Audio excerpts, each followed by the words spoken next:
6:37 on a run, coming at you live from Austin, Texas. City where they shoot first, ask questions later. City where they shop exclusively at Whole Foods. I'm going to start by updating you on Phil. I know a lot of you have expressed concern. And truth is, he's not in a great place. Spent the entire weekend on the couch eating Nutella and Chex Mix, watching old episodes of Keeping Up with the Kardashians. Apparently there was some kind of marathon on. I think he said it was on Bravo. But he's ready to get with the program. He said tomorrow he's back on the horse, back on the team.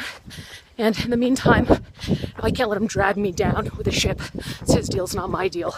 And frankly, I'm feeling great, feeling energized by this incredible city, the amazing people who live here. I've talked a lot about how much it means to me to blend in the fabric of the local community. And to that end, I'm wearing a little bit of an out there shirt. It's a little bit of a weird shirt, if you will. It's actually the Keep Austin Weird shirt. Keep Austin Weird is a movement. It's a growing movement here of people who are committed to making sure Austin doesn't become part of the mainstream. It's a place where people can continue to let their freak flags fly. I heard about it, and my immediate response is sign me up. I want to be a part of it. I told him I don't have a lot of time to really do much, but happy to wear the shirt.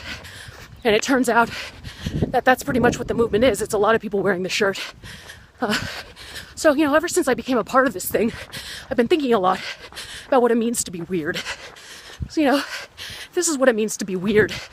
It sounds a lot more like weird is, creative and innovative than it is, quote unquote, weird. And that got me thinking about how many people, how many great innovators, trailblazers, probably got called weird when they were, coming out to the world with their new ideas. I think about Albert Einstein. I think he walked onto the scene and just, announced E equals MC squared, FYI, and they just greeted him with open arms, thanked him for contributing to the scientific community, changing the way we see things till the end of time. No, I'm pretty sure that what they said was, I have no idea what you're talking about, and it sort of sounds like you're stringing a bunch of random letters together that you threw in an equals and a square to make it sound like, a mathematical equation. Flash forward several decades later, we now know he was right. It was important. So, I still don't really know what it means, but, I respect him. He's a big thinker, and he probably got called weird quite a bit in the beginning. That hair wasn't doing him any favors. Think also about some of the great artists. Marcel Duchamp, for one. This is a guy who took a toilet, he stuck it on a wall, and he called it art. And a lot of people were not receptive to that in the beginning, believe it or not. I think they saw it and they said, this actually isn't a toilet. This isn't art. It's a toilet. And, eventually he brought them around to his way of thinking. And we see, a lot of art that doesn't look like art. He's actually paved the way for so many artists to continue making art. Really bears no resemblance to art. The galleries are filled with it, so thanks to Marcel Duchamp for that.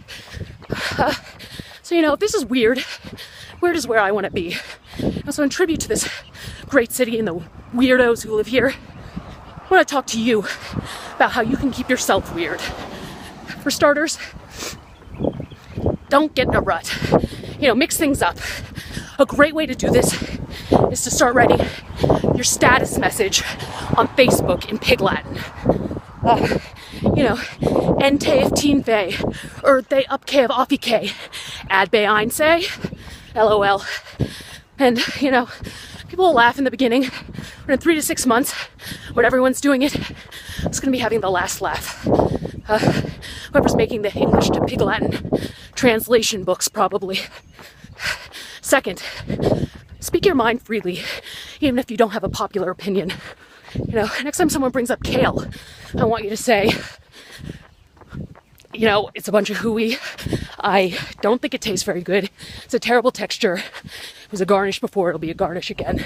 And people aren't going to be happy about that. I feel very strongly about kale, but sometimes it only takes one person to say the emperor has no clothes. Third, do your own thing. Don't go with the flock. A great way to do this, so you can't do it now, store it away for future weirdness, is vote for a third-party candidate. And don't worry too much about who, because they're not going to win. Do it. Assert your individuality. Finally, to fuel the weirdness, I want to make sure that you're always eating protein all day.